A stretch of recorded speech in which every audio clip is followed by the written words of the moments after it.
let's review. If I asked you guys to find the roots by factoring, the first thing you would do is you would set it equal to 0. The next thing you would do is you would factor it, probably using the box method. And then you would set each one of those pieces equal to 0, and then you would solve. And those are my roots. Now I want to draw your guys' attention to something here. Notice this number and this number, the two denominator numbers. We're gonna follow their path that they traveled because they came from somewhere. So do you see them here? They came from there, right? And they came from here. Now, where did they come from before that? The 6. So we have a little conclusion that we can come to here. Your roots, the denominator, will always be some factors of the first number. Okay? Your roots, denominators, will always be factors of the first number. Let's take a look at the other side of the fraction. Let's look at the numerator, the 5 and the 1. Let's follow their journey. There they are there. There's the 5 and the 1 there. Where did they come from? They came from right there, right? So the numerator of your roots come from factors of the last number. Okay? So we have a little rule here.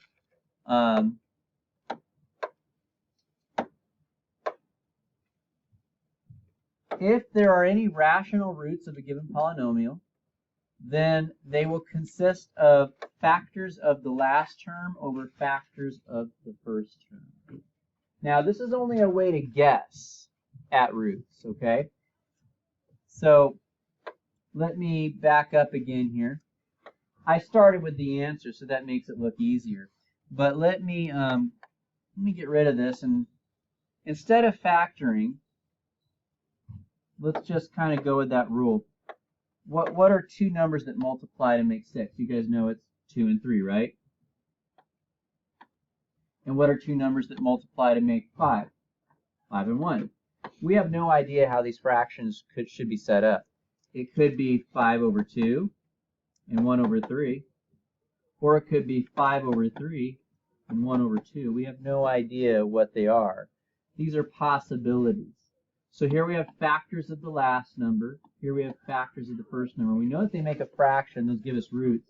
But we don't know what the roots are. In fact, we also don't know whether they're positive or negative. So what these are possible roots. These are possible roots. Okay? So now you guys may be thinking, what's the point of this, Mr. Bailey? If you want, why would I look for possible roots? We just do this and find the actual roots. Well, sometimes you're going to have a polynomial which you can't factor to find the roots.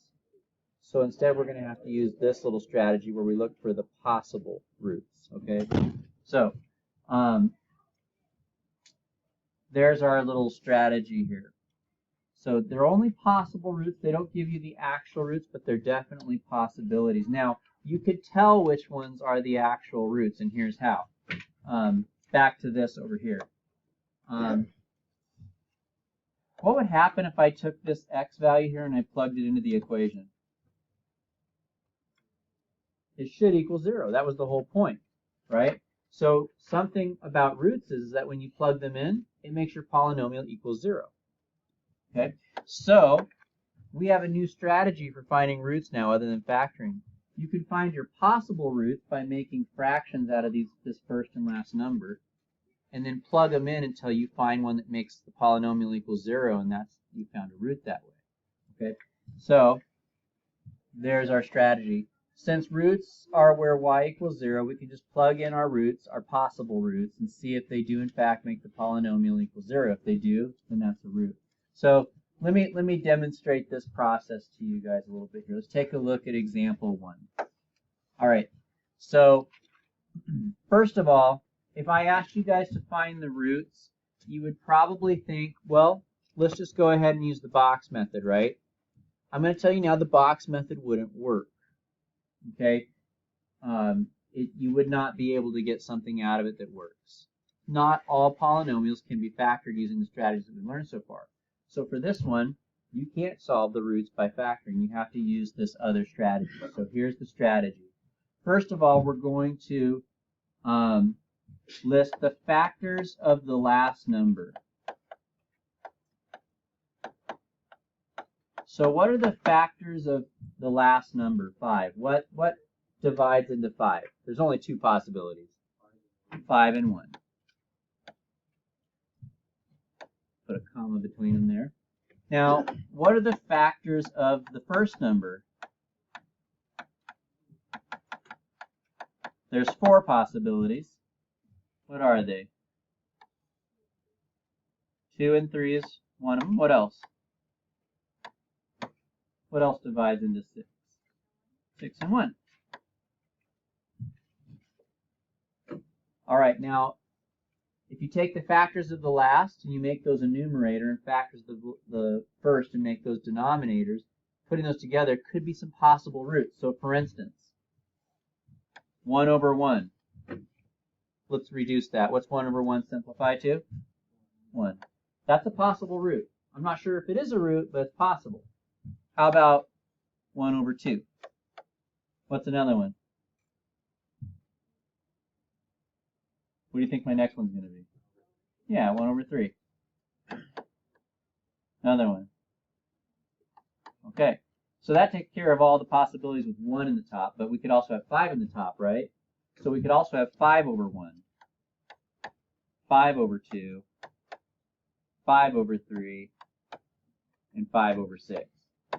Furthermore, we don't know whether these things are positives or negatives. So I'm just going to put a plus and minus next to them.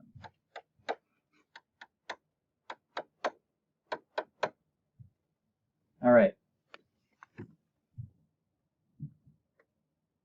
Now, this one here, I think I'll reduce it. I don't want to write it as 5 over 1. I'm going to just change it to 5. I don't like to leave them unreduced. Okay, so these are mine. Let's label that. Those are possible roots. How can I tell if they're actually roots? Huh? Plug it in, and if it equals 0, it's a root. Now, I won't ever ask you to do, there's 1, 2, 3, 4, 5, 6, 7, 8. There's 8 times 2 because it's plus and minus. There's 16 possibilities there. I'm not going to ask you guys to plug all those in. Actually, there's a way we could do it on the graphic calculator. It's pretty fast, but either way, I'm not going to ask you to do that. But I would like us just to do a couple of options here. So I'm gonna share some workload here, and I'm going to ask you guys to do some. Let's do the nice numbers. Let's skip the fractions. Let's try positive and negative 1, positive and negative 5. Let's do those ones. So I'm going to have this table. Would you guys do 1? Would you plug 1 in for me? Would you guys plug in negative 1? Would you guys plug in 5 here? And would you guys plug in negative 5? Would you plug in?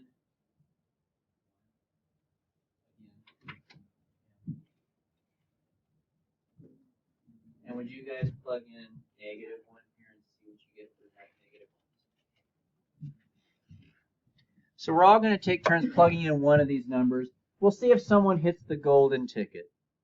If you get 0, it's a golden ticket and you win.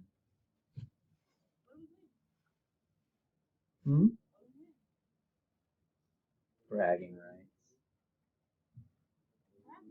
Even though 1 was a possible root, 1 is not a root because it didn't equal 0.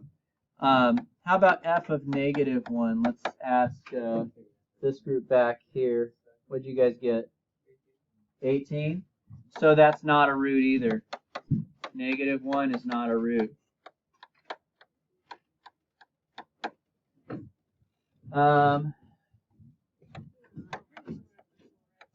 What did you guys who did 5 get?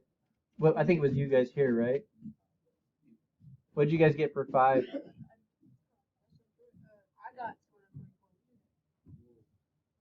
I wouldn't be surprised if it was a big number.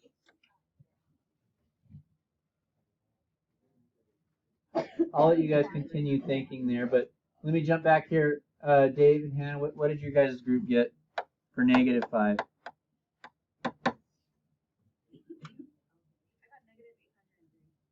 Okay, now, so none of those worked. That means none of those are roots.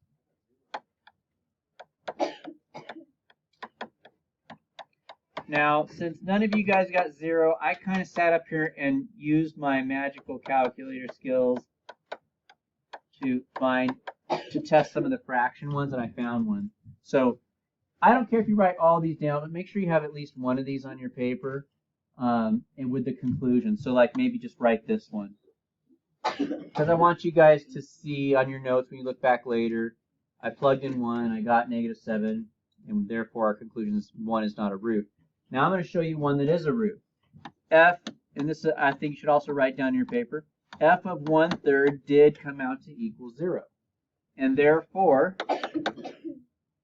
1/3 is a root. Now we're not gonna do any more than that because it's just kind of a major time eater, and I just want to make sure you guys understand the point.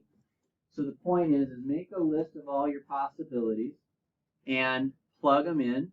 The ones that make 0 are roots. The ones that don't are not. Okay? So that's another way that you can find roots of a polynomial instead of using the factoring approach.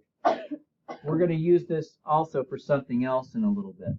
So let me throw one of these up here for you guys. Why don't you guys do this? I don't want you guys to plug them in this time. I just want you to make a list of all the possibilities. I'll give you a second, and then we'll see what you guys get. Okay? Okay? So how many of you guys feel like you're ready to move on? And how many feel like you need to practice this some more? So practice more of these.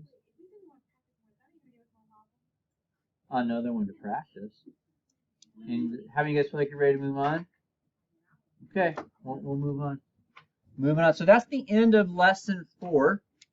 We're going to begin now with our lesson 5.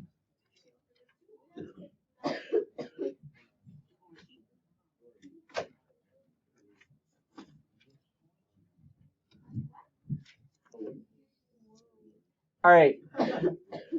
So,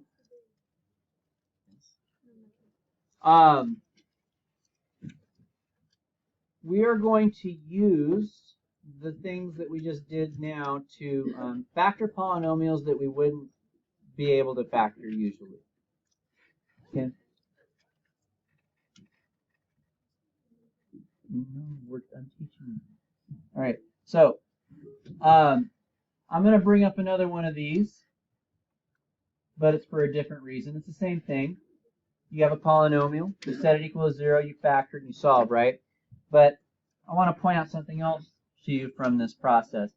In this case, my root is 2, and the factor is x minus 2.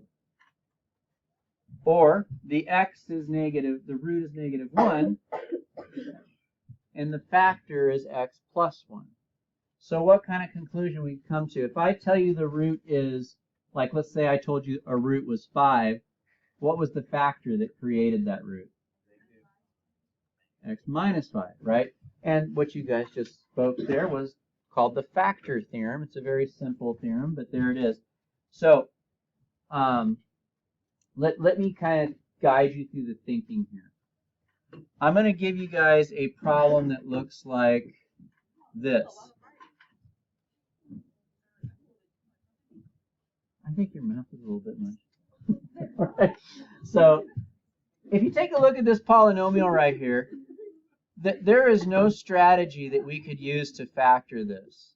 It's got 1, 2, 3, 4, 5, 6, 7, 8 terms. Box isn't going to work. The box only has 4 terms, right? So we need a new strategy. So here's the strategy. Here's the strategy. I'll walk you through it, and then we'll get to doing it. I give you a root. That's a root down there at the end. You're going to turn that root into a factor.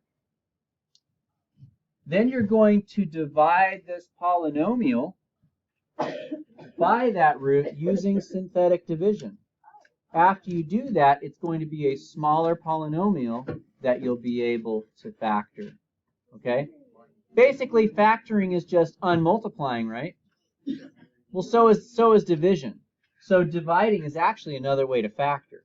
So I give you a root, you turn it into a factor, you use synthetic division to break it down, and then from there it'll be a simpler polynomial that you can work with. Okay?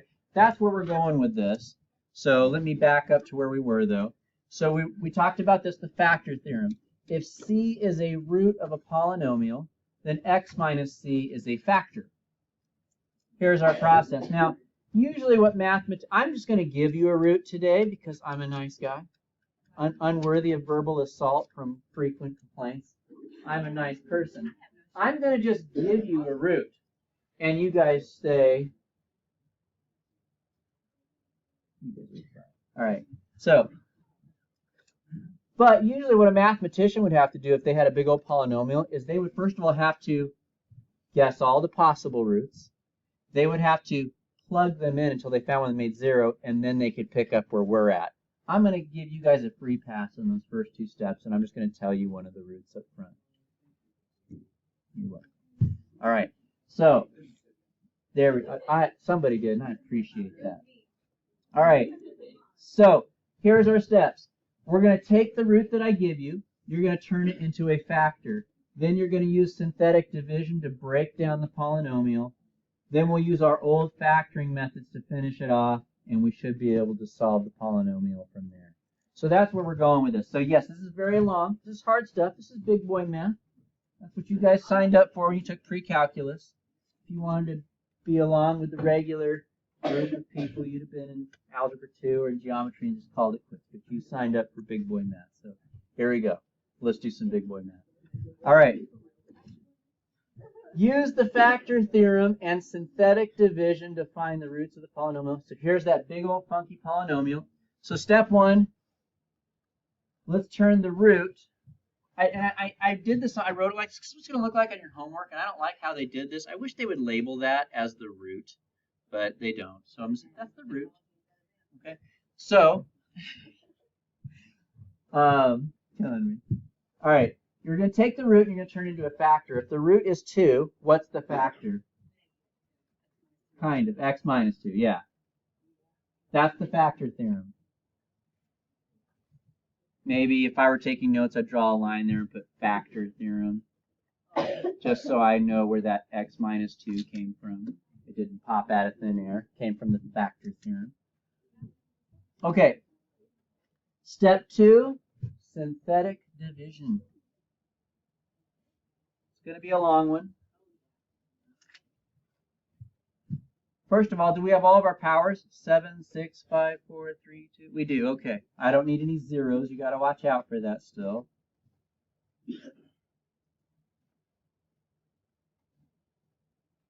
Thank goodness for synthetic division. A kind mathematician who came up with a shortcut, because I wouldn't want to be long division with that. What am I going to put out here? A 2. Right? You take your factor, you do the opposite sign here. And now let's do our synthetic division. I'm just going to work through it, but if you have a question, let me know.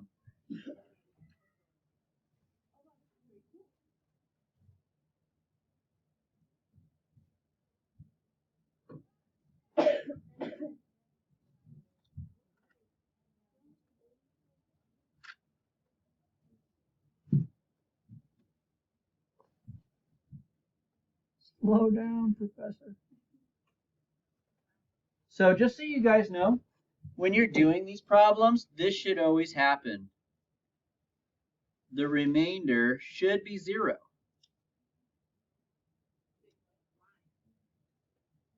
Now, it hasn't been the past few days. That's okay. When we were doing our division before, it didn't have to be. But whenever you are dividing a factor into a polynomial, it should go in there evenly. Like, for instance, 12. Tell me a factor of the number 12. 6. Well, if you divide 6 into 12, do you get a remainder? No. So if you divide something by its factor, you shouldn't have any remainders. Well, this is a factor of this, so I shouldn't get a remainder. So when you're doing this type of a problem, that should not come out to be anything but 0. All right, so this is going to be my remainder, my c, my x squared, my x cubed, my x4, my x5, my x6. Now, you'll like this. I think the software designed the questions like this intentionally. Anything with a 0, we don't care about, so we can just get rid of those. I'm going to need your guys' help for this, though, because I got to erase stuff. Can I erase? All right, so I'm going to need you to remember 5x to the 6th, 2x to the 4th, and so on. All right, so what's my answer going to be? 5x to the 6th, what? 2x to the 4th? Negative 5x squared? Negative 2? Okay.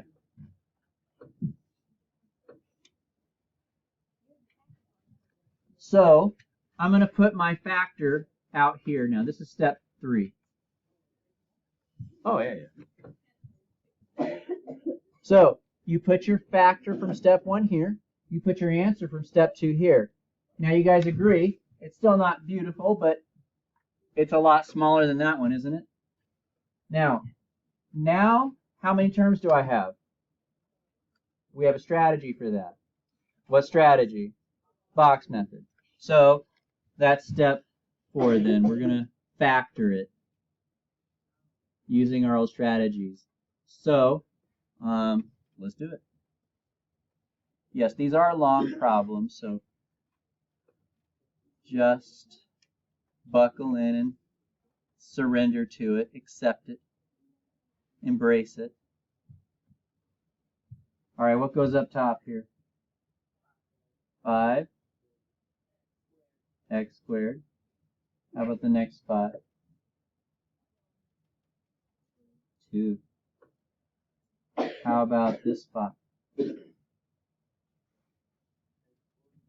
I agree. And last spot? Just a negative 1. That's it. They're both negative, so we can take out a negative, but nothing else. All right, I'll leave that up there for a little bit. I've got to erase it, so make sure you've got it.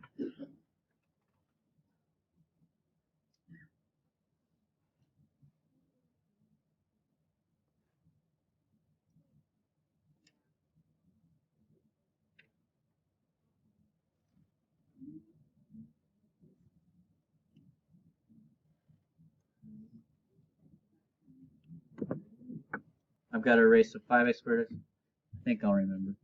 5x squared plus 2, x to the 4th minus 1. And we don't want to forget about that guy that we had in the beginning there, right?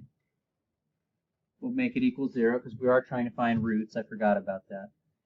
There, we'll put it in there now. All right, can we go any further with our factoring? Which one?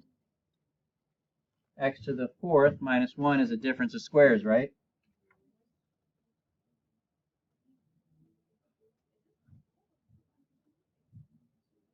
Am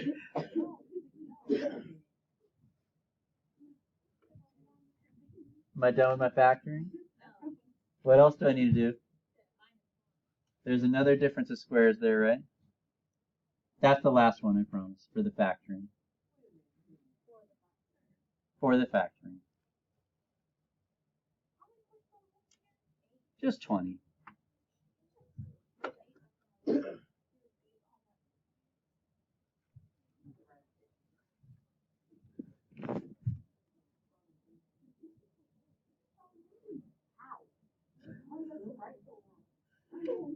All right.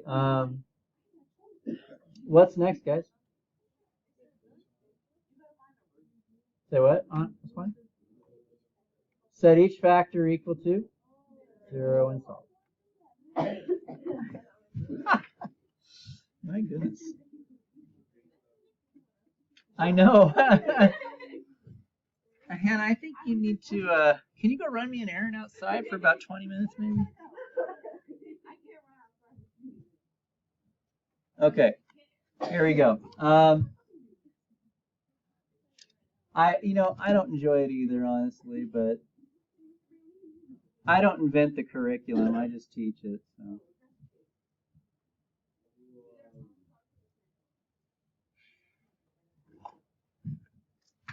All right, I'm going to solve these because we've already talked about how to do this, but if you have questions, feel free to let me know.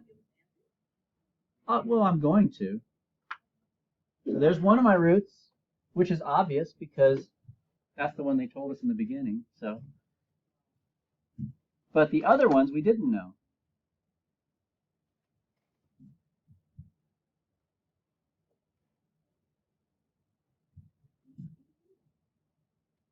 So this is all review, but if there's something that I do that doesn't make sense to you, just let me know.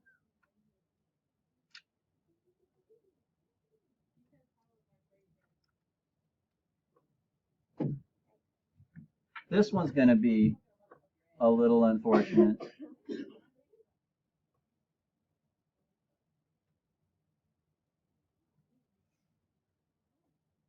But we're not going to complain. You know, we would not do that because we realize complaining is just poison. It is. Poison to the ears and the heart.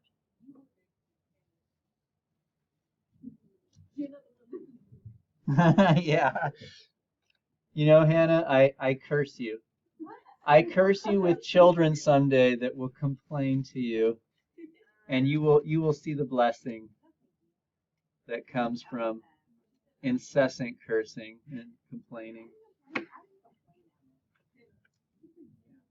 Dude, the whole period, Hannah. That's all that's come out of your mouth for like an hour straight. All right, this is going on YouTube. You should play this for your mom. Yeah.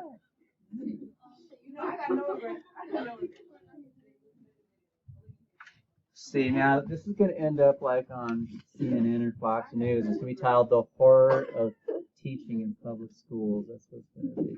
Listen to these kids complaining.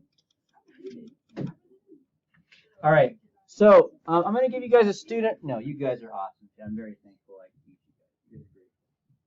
you guys. So, anyway, I'm going to put up a student practice for you in a minute, so I'll leave that up there for you for a few more minutes. This will be the last thing, but it'll probably take you the rest of the period, obviously. These are quite long. Oh, yeah, they take a while. Sorry. All right, guys, so there's one for you. But the good news is it doesn't get any worse than this. I had a 2 up here, but make sure you change it to a 5. That was a mistake. It should be a 5.